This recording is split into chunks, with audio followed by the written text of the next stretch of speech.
Tumesema wazee wamekuwa defined kama sauti iliyosahaulika.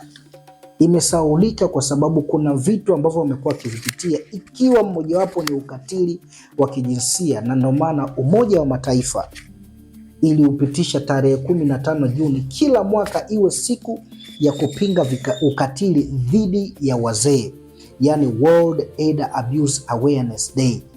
Na unaweza ukajiuliza sasa, ni ukatili gani ambao wazee wanaopitia? Na je, huo ukatili unasababishwa na nini? Zipo sababu zilizokuwa wazi na zipo sababu ambazo zimekuwa zimefichwa.